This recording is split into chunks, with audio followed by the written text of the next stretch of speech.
I know where you take him down.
Welcome to Station WBMCT, Black Middle Class Talk, where we throw the communication around. And welcome to it's a Wednesday, another Wednesday. We're here every Wednesday from 1:30 to 2:30. And we're just going to chop it up. It's a 1 hour show. The first part of the show is domestic and international news. Second part of the show is usually our subject. Our subject is today is reparations. And then the third part of the show, we're going to kind of follow up with subject matter that's on the intro board that you see when the show comes on. And then the fourth part of the show, the last 15 minutes, we talk a little entertainment, a little upbeat, something that we can feel good about or feel bad about, just whatever's going on in the entertainment world. But today, we got a guest. We got a guest today that we are familiar with. He's in Chicago right now at the NAACP convention that they have. And in fact, we just figured, hey, he's a good guest. We rarely get guests. We can talk about the NAACP a little bit because that's something that NAACP was had a big impact in the civil rights struggle. I think they started in 1909. I think Ida B. Wells was one of the founders. I did a little research on it. They were in response to the lynchings going down south, who was the W.E. Du Bois in Mary White Ovington, the nation's most influential civil rights organization, the NAACP, and the National Association for the Advancement of Colored People. And we were just, before the show, we were talking about that colored people acronym there, but that's fine because it's dated, but it's fine. Exactly. They serve, it still stands. I mean, it's part of history. The history is in the name. So you can bring our guest in, and we're gonna see if he's bring it on. And so George is our guest today. We're gonna talk to George in about 15 minutes. George, how do you like in Chicago, and what do you think about the NAACP convention there? So I'm loving Chicago. Every time I come, I have a good time. As far as the events that are going on here, it's a lot of activities.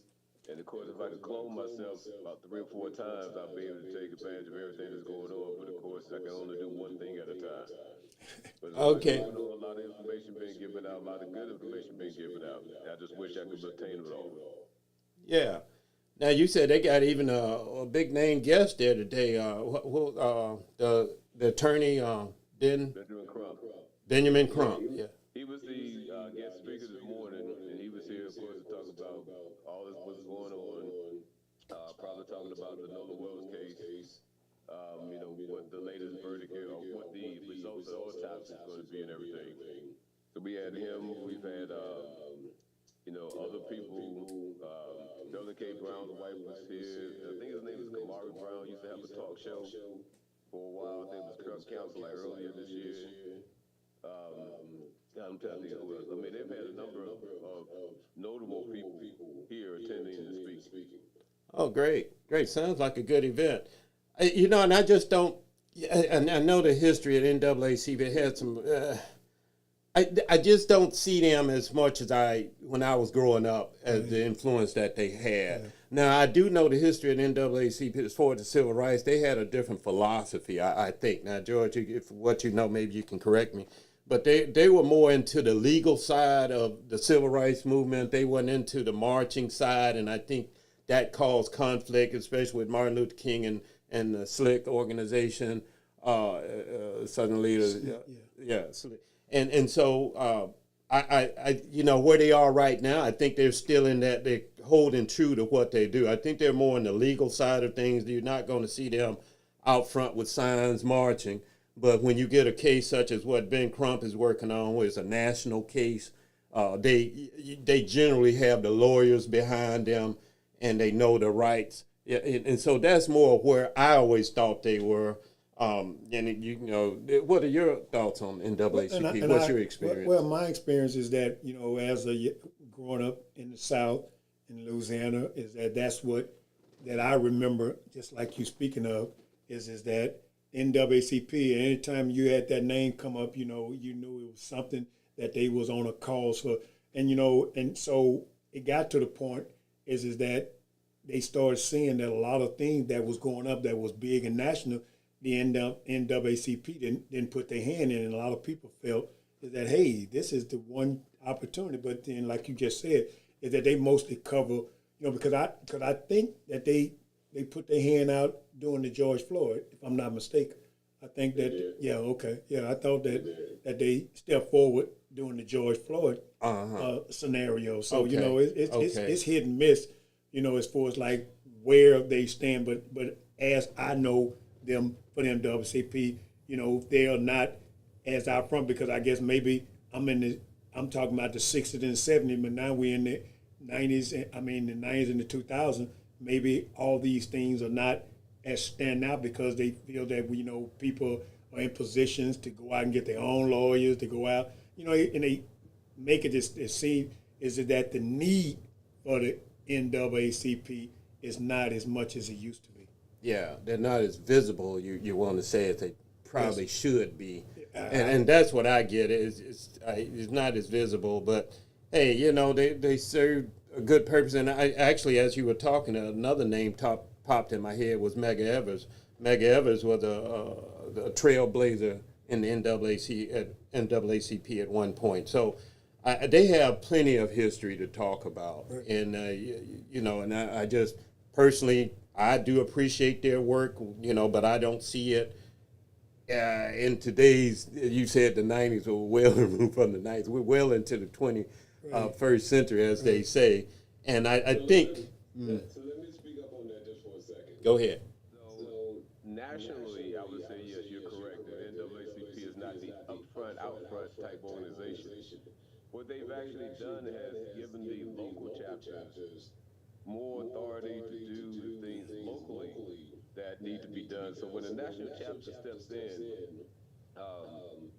it's not to like take over and become the front-running organization. A lot of it depends on your local chapters, and that's what the NAACP right now is pushing, is to grow the local chapters. One of the other things they're trying to do too for the more visibility is they're trying to bring in younger people. Because, they're more media savvy than us in our 60s are. And the elderly who run the NAACP, but they are still active. But it's more now at the local branch to help out with things that's happening locally that we don't, doesn't make national news. And in a sense, just my opinion, I think that's actually good. And the reason why I say it's good, because if people want if they want help, they know that they can find somebody locally they can go to, at least get the ball rolling. And if national need to step in and help out, they can do that too. But they have an easier means of getting help when you start consulting with your local chapter versus trying to go to national and everybody's dad and mom and whatever is trying to do the same thing. So they still, I would say they're still visible, but it's more visibility in the local chapters than it would be at the national level. And I like that. That's a good clarification because on the local level, we have incidents all the time that never make national news. And so that's what you and now it comes clear to me what you were saying. You got to have young people in anything that you want to carry on and succeed. It's just a natural thing because we're going to pass one day. And so you need somebody else to pick up the mantle. Now, that being said, what do you think here? Because I know we have one here in Waukegan, in the city we live in. But what I want to know, and it doesn't seem like it's doing the best. But I want, in your perspective, are they recruiting? What's the strategy to get more young people in the NAACP, or is there a strategy? I'm sure there is. There is a strategy.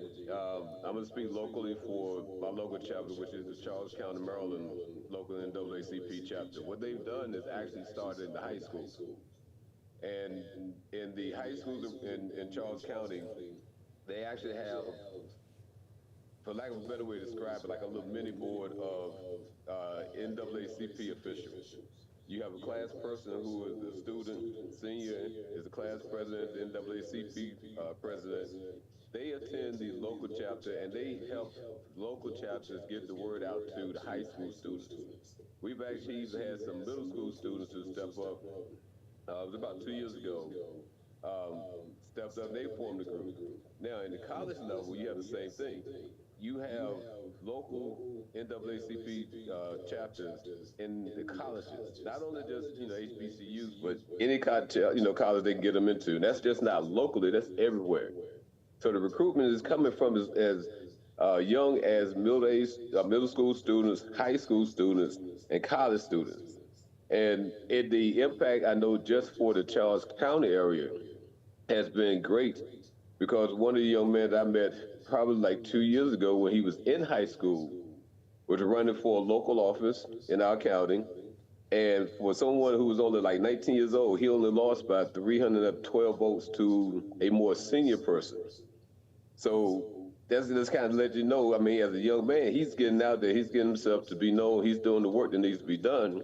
He just fell a little short, but knowing him, this is not going to be a road barrier. This is going to be a step up for him. So the recruitment, like I said, has started. It's more prevalent in the high school level and college. But we do have some middle school students who participate in the activities of the NAACP. Got a question. Are whites allowed to be in NAACP? Yes. They are? You ought to see the number of them that are here. Huh? You ought to see the number of white people, like they said, at that convention? At the national convention, yes. Okay. No, I mean, if I ask, because somebody would probably say that was a dumbass question. But, well, I'm sorry. I know, it was my reaction. No, exactly. I'm saying that's what that reaction said. But anyway, I'm just thinking. I'm saying is that you got to remember is that, and I say that's why you close it off. That's why they always been about changing that name of it is because the fact for the advancement of color people. But then again, like you say, anybody could be part of a cause because if you look at it, from what I've seen, mostly major protests that have been held, it's been majority attended by whites. I see. If you go back and run the tape on George Floyd, you go back and run the tape for the young lady from Louisville. You go back and run the tape and just look at the people. The one in D.C., one that when Trump went out there and they separated all them folks. Okay. You go out there and look at that. I'm just saying. But I'm saying, you're talking about at the park there, the protest park. What was that park? What was that one that when Trump went there and cleared that place out and he went there and turned the Bible upside down? Church had the Bible upside down. Right. Yeah. What was that? I can't remember the name. I can't remember. But to speak of what you just said, now, what appears to be happening when you say there's more white people out there, I don't know, it was last year when they said it's time for other people to step up. Right. And they're doing it because when we do it, it's always a riot. It's a rally. When they do it, it's a protest.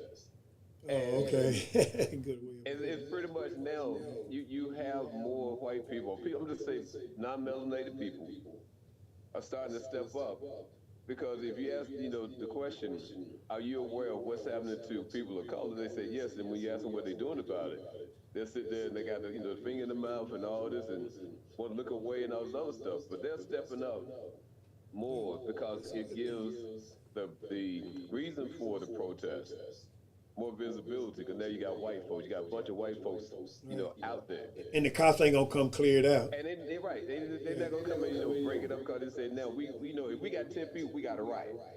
Right. If they got 10, it's a protest. No, at the same time, the same sign. So you're right on point. I'm glad you cleared that up and jumped in there.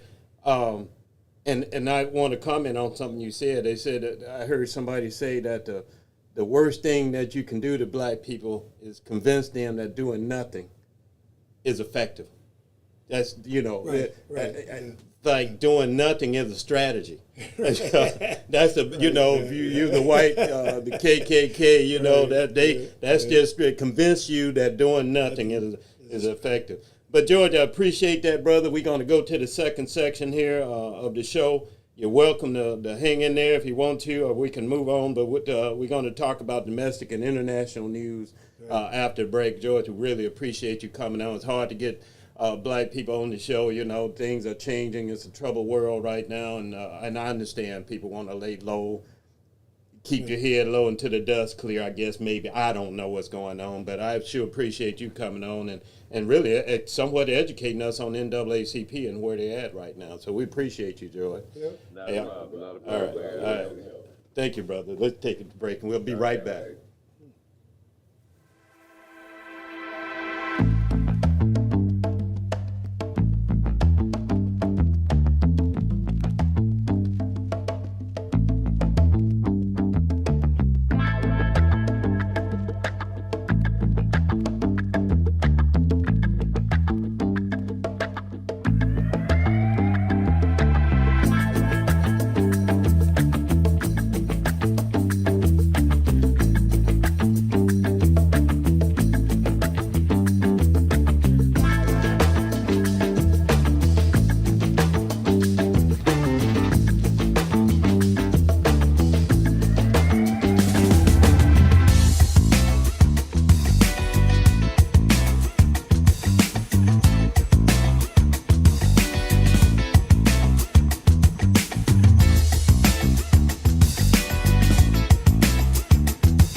All right, welcome back to the second half of the show. And EB, I think I overlooked introducing you in the opening because it's kind of excited. They know who I use. Yeah, I was excited. We finally had a guest, okay. So, hey, I got overwhelmed. And usually we'll have that in the intro. We just kind of overlooked it.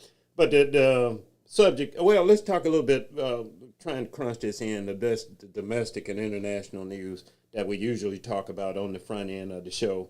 I know we got the war casualties that just went up for the war. I know we got the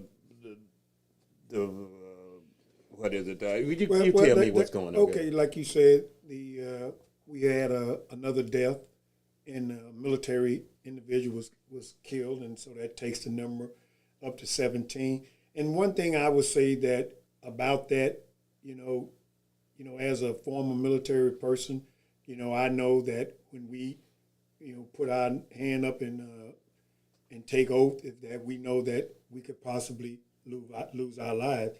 But then again, we raise that oath. We raise that oath for the betterment of this country, And then if you die for this country, it's something that's, that's honorable.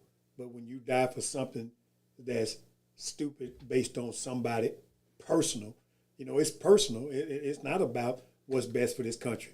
So that's like a side note, as far as like me speaking on behalf of a former military person. My heart and our thoughts and our prayers goes out to those military family members, but our president got on national TV and said, yeah, that's very sad. But Iran could never have a nuclear weapon, you know. And so, and then that's called salt in the wound. yes, exactly. Salt in the yeah, wound. yeah. So that's why I say my heart goes out to the family members that happened to. And then also in the news is that Trump had a conference. I mean, what is it called? A briefing, whatever. What he did the other day. Oh, What was they called yeah, briefing is to the American people. Yeah, I'm saying I don't even know what the to call show. it. That's Yeah, just a yeah. show, whatever it was. Right, but anyway, he got on there and he spilled this whole story about, you know, election cheating and talking about how China is involved in it. And then somebody called him. He said, "Well, what are you going to do about the fact because you know Yi is coming over here soon?" Okay. And yeah. What he was doing was setting up the election overthrow. This is just Right, the election is election going to be overthrow. January 6th, Part 2. He's just setting it up, and it's unfortunate for America. I don't know. We're so far in the unknown. I can't predict what's going to happen. But he's been setting up the gulags, the concentration camps. Now it's the brown people now, but that's just a precursor to what it's going to be. Don't pull Obama off the table yet. Because that's what he's a dictator. He's a full-blown dictator. He's shut down the Justice Department. The Justice Department is no longer the Justice Department. Don't go running to the federal government asking for justice. Right. He's in 10,000 lawyers he's fired. Right. It's a shell. Anybody that's in there now is there to serve him. That's the last ruling just said that, you know, they did a fraud upon the court, the Justice Department and the IRS to get this man. First he wanted $10 billion. Yeah. Right. And he's dealing with himself. He said, "Okay, well, we'll settle. We'll take 1.72 billion." You know, Right. he's and so the court caught him. Right. Said you're doing self dealings and you're using the court to make it look legitimate. Right. This is like I said, we're being rolled. The country is. Tell me about rolled again. What does that mean in our terms? And you know, we talk about when we get robbed, you're being rolled. You was telling me that means that they're gonna. After they rob you, they're going to take you and put you upside down and make sure you ain't got no change in your pocket. They're taking everything. Shakedown. You know, shake it. And the country's being rolled. We're being robbed right in front of our face. It's not just Trump now. Let's take Trump as just a figurehead. They hired a criminal. Right. To lead their party. America. Yeah. And America voted for him, by the way. Yeah. He's a straight up criminal. Right. And surprise, surprise. He was a 34 count felon before you hired him. Who does that? Right. Nobody would hire a felon that 34 counts and he's actively a criminal and got more court cases coming up. You say, "Hey, come on, I got a job for you." Yeah, lead the free world. Right. That's what happened. So the Republicans, and they go along with it all the way to the end. I mean, they got this hearing with Heseth and somebody with that King, the general. And I mean, just basic questions. I saw that. Basic questions. So we're being the country. I wish I could. Well, I wish I could tell you how we're going to end this thing, but it may be the ending of the United States of America as we know it. Yeah. If he's successful on January 6th, in November of throwing the people off the rolls, democracy is essentially over. I don't know what it's going to look at like because you don't have the federal government. You got the federal government attacking you. Right. They're not. They're taking your tax dollars and using it against you to murder you, if they can. Or murder other folks. But then again, it's our dollars that's being used to do it. You know, let's say Israel. You know, that's our American tax dollars that is being given to that man to do genocide. Right, exactly. So we're sending billions overseas, and that's going to lead us well into our reparation conversation. Right. We've been doing that for years. Israel forever. We've been sending billions to them. For what I don't even know what their GDP, what their gross domestic product, what do they produce? Right. But one thing we do know is that they produce death and destruction. Right. In fact, and sympathy. Yeah, and they're good on that. But in fact, the war started on their behalf with Iran. Trump was the dummy that started it, and he can't get out of it because he was a fool to get into it. Now he's trying to talk about this, trying to talk about that, but everybody see these bombs blowing up. Are you serious?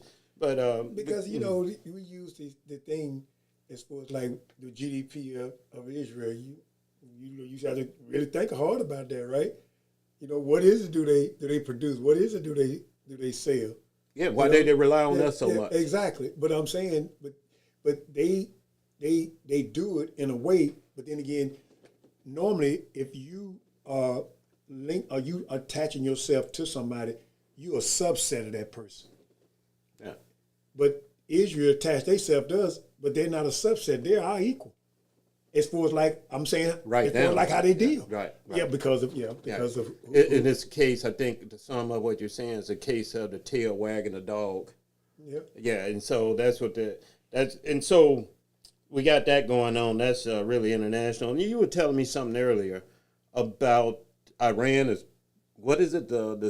Okay, got the Strait of Hormuz closed. Oh yes. What is the Red Sea? You said they shut down the Red Sea. Shutting down the Red Sea. Yeah. How do you shut down a sea? The same way they shut down the strait. Well, you saying if my boat is sitting down in the strait, and so they got a double whammy against them because they connecting the Red Sea. They enclosed. So the only way they can get that any of their goods out of there, first they got to come down the Red Sea to get to the Strait of Hormuz. And for people that don't know the geography, I'll give you an example. We're in the United States. We have Lake Michigan, right? Right. Okay. All right. Let's just say we have a lot of boats in Lake Michigan, and they wanted to leave Lake Michigan. Right. Let's say the Chicago River, which attaches in so many tributaries to, let's say, Mississippi River, because you want to get to the Mississippi River to get down to the coast to get into the ocean, right? Right. So let's just say what it sounds like what you're saying, what Iran is doing, they've shut down Lake Michigan. Exactly. You get what I'm saying? Right, so you can't even worry about getting to the Strait of Hormuz or the Mississippi River because, but the problem is I'm sitting in Lake Michigan. What you want me to do? Get out to take my boat and get it off the sea? Yeah. And so what that strategy probably is saying you're going to have to start paying to sit there in the sea. You have to start, and that's some serious control there. But where did control come from? How did they get that control? Trump gave it to him. Trump gave it to him. He got whooped. We getting whooped. Yeah. You've been embarrassed. But they show a lot of it on the news every day. They show all the bombing they doing. But then again, and every day, and those people that's in Iran get up on a mic and say, shoot at Kuwait, Qatar, Saudi Arabia. That's Dubai. what Iran is doing. That's what Iran doing because they are allies. And their strategy, that's why I wanted to get, just for people that don't know, the strategy of Iran is we can't make a bomb reach the United States, but we can do your friends. We can blow up your friends who don't have that dome like you have around Israel. And in fact, that's why Saudi Arabia wouldn't let them use their airstrip because they're like, we're taking a whooping here. All y'all doing sitting over in the United States behind your computer blowing the place up. And we just really getting hit because we don't have the protection that you gave to Israel. And in fact, I just saw earlier today they had, I don't know what the details are, but it looked like Saudi Arabia is going to get them a nuclear bomb. Enriched uranium to start. So it's a disaster. This man is a disaster. The Republican Party is a disaster. You need is 3 people to stand up and give up their job. Of course, you're going to lose your job if you stand up against Trump, but you're also going to lose your family. If you don't.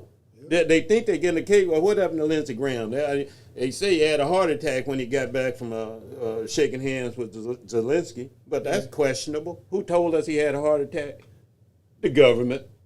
Please. And it goes from the beginning of the beginning how you started is that this government is ran by one man. Yes. Yeah. So because there are situations that in the past is that you wouldn't have that question.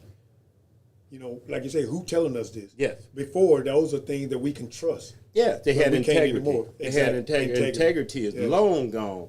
I mean, you can believe in what you want to. That's up to you. But I'm not there. I didn't kind of graduated over into the conspiracy camp. Every time somebody brings me a conspiracy, I'm like, wow, that sounds plausible. Yeah, plausible. Yeah. They say in these times. Yeah. Exactly. In these times. And so we just don't know. It's crucial. This is a crunch time for the United States. The voting looks like it's the people are there to, at least change the House of Representatives. The Senate is kind of rigged, but that's a story for another day. And so we just got to hold on, have faith in God, and though all those things, pray, do what you can do, but do something. I always say, don't get caught sitting doing nothing. Yeah, I don't care if it's just something little that you're doing in the community or locally, or like you had the NAACP member there that was talking. You can join them, and they're a low-keyed organization to me, Right. And so you don't have to worry about getting out there standing 3 feet from cars going 60 miles per hour. So you might be, if that's your concern. I have no problem going out on the protest line as just doing something, but I understand why people wouldn't want to participate in that. Kind of missed a few things, but food prices, gas prices going up. That's I don't have to $4. I don't have to tell you about that, and just go to the grocery store or the gas station. Go ahead. And that goes to what some of the food prices. When Hessek went to the Senate yesterday, asking for, they've already spent $37 billion. That's billion with a B, and then now they're asking for $87 billion more for the war. And the lady was saying, how is that you come to the Senate asking us to give you this billion back when you got people in this United States can't even afford their groceries, but you want to go out and have all these extra bombs that you want? No, it's not. And him being like he deflected. Yeah. Oh man. Okay. Yes. Cool.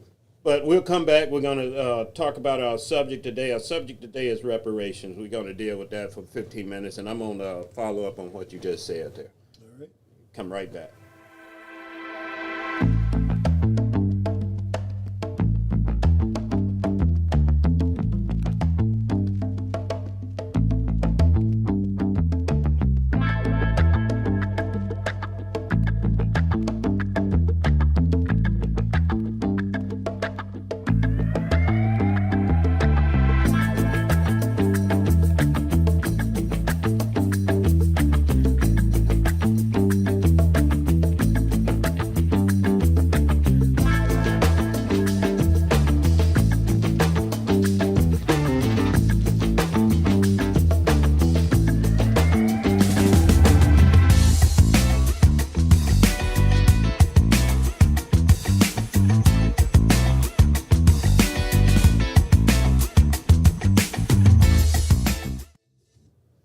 All right, welcome back. Reparations. I'm just going to read some. I would put the definition up there, but we had a late start today. The racial wealth gap remains vast. I'm just reading this off of Google here. Median net worth for white households is roughly $285,000 compared to just $44,890 for black households. This means every dollar of white wealth, black households hold about 15 cents to every dollar to white households, and the total assets minus the debt is a crucial financial security measuring the family's ability to withstand economic shocks, fund education, and build intergenerational stability. And that's the word, intergenerational stability. And the houses are part of that. The white wealth has been built up through government assistance. That's how you get the middle class, and you also get the middle class as far as whites are concerned. Maybe blacks too, but through unions. Unions are the big thing in the 60s and 70s. And black people did get their part of the union movement. But the unions are not what they used to be. Unions have been, through Republican strategy, they have been decimated. Yeah. And as you see the unions go down, you see the income goes down. And like they say, when white people, when America gets the flu, when America gets cold, black people get the flu. Right. We always on the bottom, and that's by design. This is not by accident. Slavery is an issue. You got people that were working for free. The master would they would go out and work, and the master would take let's say slavery did it. Did you know that they could rent out their slaves to different owners, masters? Right. All right, and then when the slave would go and work for the other master, he gets his pay, he would come back and give it to his master, the whole thing. And the master, let's say he got $15 for the day. The master would give him 15 cents. Yeah, you know what I mean? So I'm just saying that happened for like how many hundreds of years. And so when we get to the 60s and the civil rights movement, and then we finally get our foothold, and then here we are today, we're hanging in there. You know what I mean? It didn't. So I say, in my, I know it's not a popular thing, and that's why I want you to put your input in there. Reparations to me is still a viable subject to be discussed, not only, and it's a serious subject to me because of the racism we have in the United States, which is plain to see. We got the Jesus Trump on the top of the. He's a straight up racist on the top of America, and he's tearing down any program that might benefit grants, might benefit black people, get a little money, job training. Now, of course, it across the board, everybody's being hurt now, but I'm just saying the main target, as always, have been black people. You get black people on that. We're like the, I just don't get in this year how they still carry this banner of hate. I mean, we've competed. We started like a track length behind, right?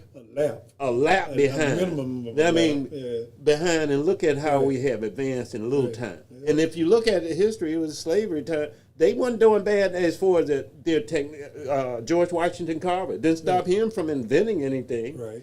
You know, exactly. I can go on and on about the inventions that black people have done. Sitting in here, nice air conditioning.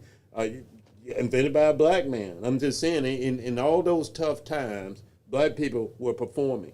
We just needed a little freedom, a little breath of air, and here we are. And I think we overperformed that it even scared the Caucasian people to the fullest, and that's how we get a Trump, because Obama was the epitome of success for black success in politics, in politics, because it showed how we can advance. And as Martin Luther King said in his lifetime, he said, if we can get this voting rights bill passed, there's a chance we'll have a black president in the next 50 years. That's in his day. And he was almost to the T correct. And so I say this reparation thing is living history. I'm living history of it. When I came up, we didn't have any wealth, pretty poor in Mississippi. And so, and that's by design. Now, the integration probably helped me a lot because I was able to get access to good education, good high school education. In today's world, it's separated by zip code. High school is very important, get a good education. And so the reparations to me just means to repair the damage. And everybody, as I pointed out to you before, even the Native Americans, have gotten some form of reparation. The only group in America that has not gotten any form of reparation is the black people. And so, and I say that lightly with that, and the Native Americans, because they were victims of genocide. So the little bit casinos they got or whatever tax base they got, tax-free base. So it's when you get your whole generation knocked out, and I think they started at 28 million when Christopher Columbus landed, and now they're around 2 million right now. That's effectively genocide, they got to come up with another name for that. Yeah, and so I don't genocide on steroids. Yeah, so I just wanted to say that when I threw that in there, it wasn't to kind of negate the damage that's been done to them, but for us, we should be due reparations. Just we got to get that conversation back on the board. Now, if America falls in November, well, that we're going to change the conversation because we're going to be trying. I don't know what it's going to look like. Everything might go down to states. States might close their borders and just go from there. But what's your point of view on reparations? Well, when we first started, we talked about it before, and the first time when I talked about it, I said is that I didn't think that it'll be something that's possible. And then I started, the conversation is that, who is this person, or who are these people that indebted to us, because they have the conversation with our ancestors. But I say, yeah, but it really, and and I've always felt like, first of all, it probably would never happen. But then again, I've seen that it happened in Evanston. So it is a conversation, if I guess, if you hold it right. But And then before you go, how did it happen, and what was it? Because that's the next question. What does reparation look like? And you just cited Evanston. Evanston, hey, they had a vision. They made it come true. And what they did was they took, I think, where did that revenue come from? From the cannabis revenue. I think that's where that revenue, with the revenue that they would have gotten that they get for selling cannabis, the taxes and all that. Right. They put it towards a reparation packages for families of that had a history of slavery. Historically, because black people today, you can't really. There's black people that come straight from Africa today. You can tell by the name, look. So they really doesn't have that ancestral slave ancestry that we have here. You can even argue with Obama. He doesn't really have the slave ancestry that we as our and so but Evanston, just to finish the point, Evanston has this system where they take cannabis revenue and they put it towards housing for black people, buying a house, because that's where you can build up your wealth in the house. You can pass that on to your children. Chances are they're going to sell it, but at least that wealth is there. Now they might blow it on trips and this and that, but at least Right. I'm just being facetious now. Well, you can do whatever you want with it. Yeah, you can do whatever you want with it. And I would advise you to invest in the culture, so to speak. Be smart about it. Yeah, but you can continue on. You was talking about Evanston. I just said I came up with Evanston, but I'm saying is that I felt that way about it for so long, and then you said something last week, and I never thought about it that way. You was talking about look at all the groups that have received, because the definition that I had was reparation, to make amends, to make whole. Mm-hmm. And then when you had brought some of those facts to me that I wasn't aware of, I said, I remember the Japanese Americans that were here, that was put in those internment camps. They received reparation. And then of course, like you stated earlier about the Native Americans, casinos. The casinos. But I'm saying is that, yes, we are the only major group that was never, and it seemed like, because you all feel that people feel that it's okay, that it's something that shouldn't have to be done, is that it's almost like that you bringing back what it is that caused us to be in the space of being in a space to receive reparation in the first place, with the thoughts that they have today.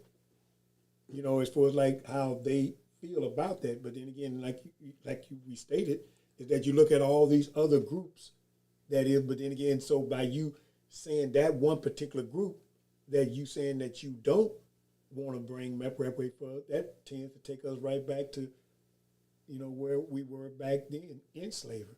Right. Yeah. The damage has been done. Yes. I get that. Right.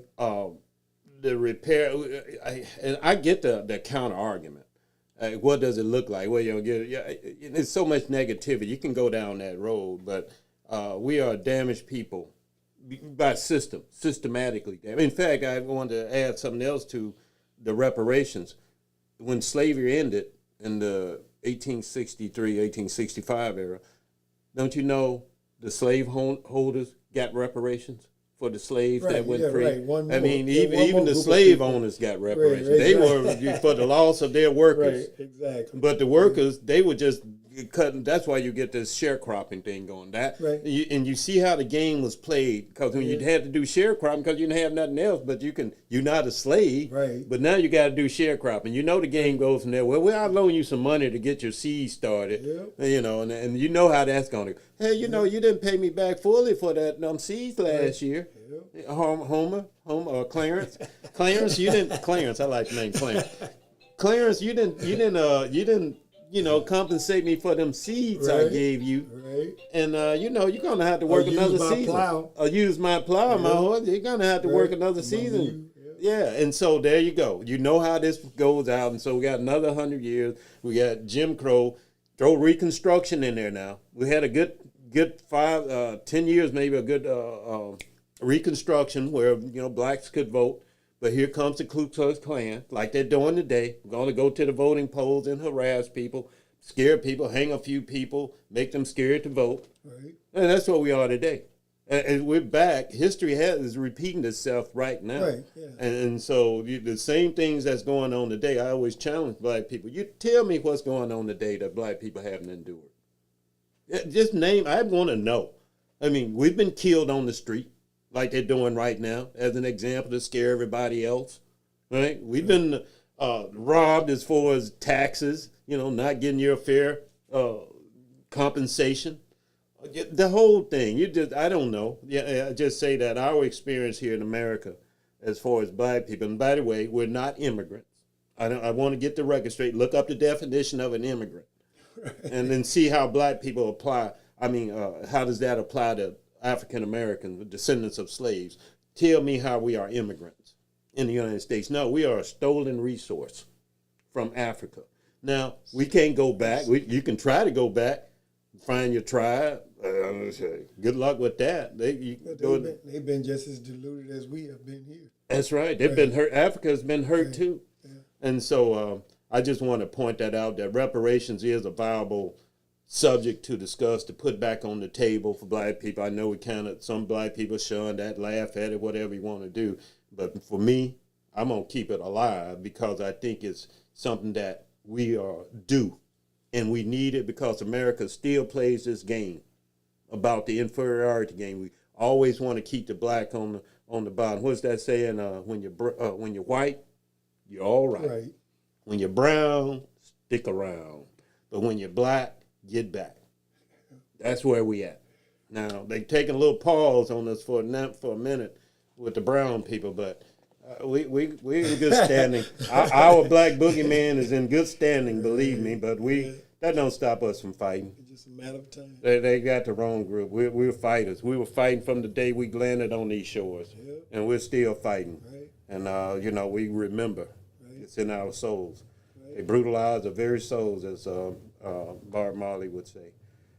So that's the first 3/4 of the hour. We're going to go to the last quarter of the hour. We're going to talk about entertainment. I hear Caitlin. We got Caitlin news. Caitlin Clark. Caitlin news. That's right. We always got Caitlin on here. Caitlin Clark news. Hey, so. maybe we might get her to come to our show. Yeah. We need a celebrity on the show. Sent out, and then backed it up with getting Angel Reese to come. Yeah, we have them both. Angel Reese, we're going to do a split screen. Angel Reese, Caitlin Clark. I'm going to be in the middle kind of stirring it up. Yeah. When y'all next fight? Right. Basketball. I went to a basketball game and a fight broke out. They lucky Don King ain't still around because he'll put him in the ring. Let's just talk about it on the other side of the break. Let's take a break.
All right, welcome back. We're going to go to entertainment. We were just talking about Caitlin Clark, the Odyssey. And we're also going to talk about the Odyssey movie. We kind of touched on Caitlin Clark. And what I wanted to say about it is that she's, from last I heard, she pulled out the three-point shooting contest for the WNBA. The All-Star game is coming up, I guess. Right. And she pulled out. And I'm not sure why she pulled out. She's the greatest shooter since she was in college. She was one of the great shooters. She's going to go down in college history. But in the pros, I'm not sure where she's at. But for her to pull out the 3-point contest, I just thought that's not going to go well for the WNBA because she's a selling point. She's, you know what I mean? Right. Her, how should I say, her reputation would sell tickets. And she fills up stadiums single-handedly. Now, she's kind of hasn't rose to the occasion of what they were expecting, but she still fills up arenas. And I see they got the race thing going and racism sales and so forth. So what do you think about her pulling out the 3-point contest? Is it because they've been pushing her around? She's just taking her ball and going home? Hey, that's probably a good point because, you know, that incident with the neck, you know, her hand was on her neck, but they said she was choking her. Yeah. And then when she blamed her body hit her knee, and they said she kneed her. But you know, but anyway, and then her teammate, which just so happened to be white, came on and said, "Is it that the WNBA needs to do a better job of protecting her?" I think you said that last week. Yeah, I said it last week, protecting her. But when you say her pulling out of, she is the face. One of, let me rephrase that. She is one of the faces of the WNBA. One of the faces. Let me help you, but we can say that she's the biggest face at this point. Is there another one? Because she's the only one I really can. Because I don't follow NBA like most people. Right. I don't really sports. I'm not a big sports guy. But I'm saying, you know, who else? Name me another. But I'm saying that Angel Reese. Angel Reese. Okay, but what I'm saying is that you saying is that she is the face. I'm saying is that she is one of the faces, and the only reason that she is, at that name you just called, the only reason that her face, she's a good shooter. We ain't gonna take that from her, you know. And it would be a good thing. It would be a good thing if she was in the 3-point, because like you said, it's gonna sell tickets because people are gonna come because everybody know her shooting ability. Okay, you know, and I don't mean to disrespect any of the other players. I just don't know their name, like Caitlin Clark. You know, I'm trying to think. And Angel Reese said because she was in Chicago. That's just me. That this is the person they promoted, and she promoted herself. See, that's good, but you don't even follow WNBA, and that's the only name. But see, I do know other players. Well, give me one. That besides Angel Wilson. Oh yeah. Okay. Yeah. Oh, okay. So, now, is that the one that dates the Miami guy? Yeah. Okay. Right. Yeah. And so. Okay. But shouldn't she be? But shouldn't you know her as the WNBA played 2-time MVP of the finals? She won 3 times. Isn't that when you think that what you want to know her for, as opposed to she dating this guy in Miami? Exactly. So I mean, I'm just saying, that says a lot. That ain't my fault. You know, hey, that's the promotion of the WNBA. They're supposed to be promoting. I'm just saying, you put that face on the screen and promote what you just said. But you know, to my demise, I just don't follow it like I should. It's just, first of all, that ball that they play with, that small ball, it's smaller than and it just kind of messes me up. I can't get my eye off that ball. So small. It's like playing with a volleyball. To me, it messes up the ladies shooting because they don't come up playing with a small ball and playing with the girls. They come up playing with the guys, and they're playing. I'm sorry. It's in college they use the same size balls as boys, right? No. Oh, they got smaller balls. All organized females, and on the college professional level use a smaller ball. Okay. And I understand. I didn't even know that. And I understand because the ladies' hands are smaller, supposedly. And they are maybe physically. But I'm just saying, my argument is they don't need a small ball. I played with women when I was able to play, you know, back in the day. I can still play a little bit, but I'm going to tell you, these women today can play some ball. They're going to hold their own. You go out there, you want to think you're going to take it easy on the ladies, you know, on the basketball court. And we're playing with a regular ball now. Mm-hmm. And that's what I think if the WNBA needs, because to me it just sets up that double standard. They get a smaller ball because they're ladies, right? But and the point that you just put that about the smaller ball is that if you saying that you want to be able to come and play, so now you're saying that the rules are being changed to the rules are being changed. That these rules are already in place, and that you come into this market, and then how they being changed. And you're right. No, I'm saying a smaller ball. That's a You know rule. what I'm saying? Yeah, Yeah. but that's always been like that. Yeah, I understand that. But I'm saying, but like you're saying, why would you want them to change it like that? So in other words, they giving you an opportunity to play the same thing the men play, but then again, you know the argument that they saying is that why women don't make as much money because they wasn't bringing money. You know the WNBA. Yeah, okay, that's a sensible argument. Yeah, you ain't bringing in the money. How can we send the money out? And that's so that's why but I'm saying Until Caitlin Clark. I'm serious. You look at that. Look at the curve. When she comes in, now they making that the minimal player, WNBA player, makes it $650,000 compared to $80,000. Yeah. That Caitlin Clark effect. I mean, you can't deny it. Just facts. Because she came in making that. Right. That's just facts. The numbers speak for themselves. But I'm just saying that the ladies can play with a regular ball. In fact, I think it messes them up. That's why they miss these layups. I tell you, you take it, you a volleyball, go out on the basketball court and shoot with it. That ball is a different ball. You're gonna try to shoot some layups.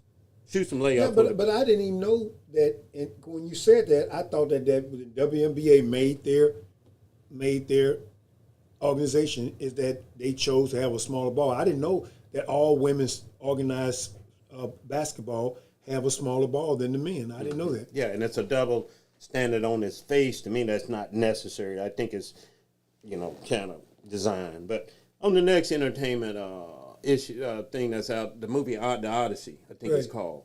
Have you seen it? No. I've heard about it, and I'm gonna go see it because it has this theme to it about, taking care of the traveler, and being honest, and entertaining the stranger, and having integrity. So in this movie, it's about the highlights I get is that this one sect of enemy gave the other enemy as a gift a horse, we call it Trojan horse, but it was filled with soldiers, and they took the horse, and thinking, oh, they making friends with us now. So this is a gift, but they didn't know it was a double cross, and of course they get overtaken because the people come out the Trojan horse and destroy it. And so, but the theme of it is that the gods look down upon that as being somewhat reprehensible, and so they are punished. The group that's in the Trojan horse is punished for that deed, and I think that's the theme of it. I'm gonna go see it because it kind of rings true to what happened here in the United with our delegation that went to Iran to make a deal. Right. They had a deal. This is way back when. They had a deal with Iran. Everything's going to be cool, but the Iranian leadership said, okay, let's go talk to our tribe, make sure everything's on the up and down. Everybody agrees, right? So they bring the big family together, talk about this great deal that Kushner and Witkoff had made. Those are high-level government. No, Kushner's not even in the government. He's a real estate. The real estate guys in the government. Okay, but they got this good deal, and Iran goes to meet all their high-level tribes, and what does Israel do? Blows them to smithereens in the building that they were in, to talk about this deal. It's a double cross. You just want to get all these people in the room thinking they got a deal, they feeling good, blows up the man's family, his wife, his kid. The dad who was the leader, he dies right away. Right. His son is there, the one in line to take. The one he is in line. Yeah, the one that's in lead, that's leading now. Yeah. But they say that he got so deformed and messed up that that's why he doesn't appear in public. Gotcha. But the thing about it, that theme of the Odyssey holds true to what just happened. Next thing you know, we got a war going. This man's family, you killed this man's family, his dad, his wife, his kid, and now you expect him to meet with you again to make another deal. Come on, that's why they're blowing off. Trump sends Kushner and Witkoff again to make a deal, and they kind of laugh and disrespect him. In fact, that's why he had to send Vance there to kind of give it a little bit more spice, and it's not working. And one of the things is that for that movie that you're talking about is the controversy of, they have a problem with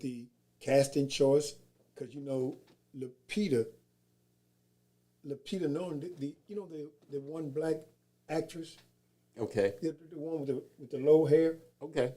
That's fine. She's one in there, and they said that it's traditionally described as white armed, but she's of course she's a black lady. Yes. And so it just different things is that they saying a lot of inaccuracy as far as that. But then again, hey, everybody that tell a story can tell it. That was a promotional thing, and I would see that too, because she doesn't, from that era that they're talking about, I think those are Norwegians maybe. For whatever country that is, you throw a black person in, that kind of does look, that's what they're talking about, the accuracy of may be an issue. But it's fine. I mean, everybody knows you want to, for movie purposes, but I'm a type, I do like, when I'm looking at a movie, I do want some accuracy. You don't have to put black people in everything now. I mean, especially when you're just trying to bring in that group. And this right here, I know that the one guy, they cast a transgender actor to play the Greek warrior. Yeah. Oh, cool. All right, we at the end of our session here. As always, every Wednesday from 1:30 to 2:30. I think we might have had some audio problems on the front end with our guests. Sorry about that. Once again, we're going to have to straighten that audio problem out soon. Sorry about that. But we'll be here next week, 1:30 to 2:30. Thank you. Hit the subscribe button. Got the email address there if you want to come on the show and talk about any subject. We're open. So, as always, as the ancestors would tell you, always, always do the right thing. See you next week. Peace.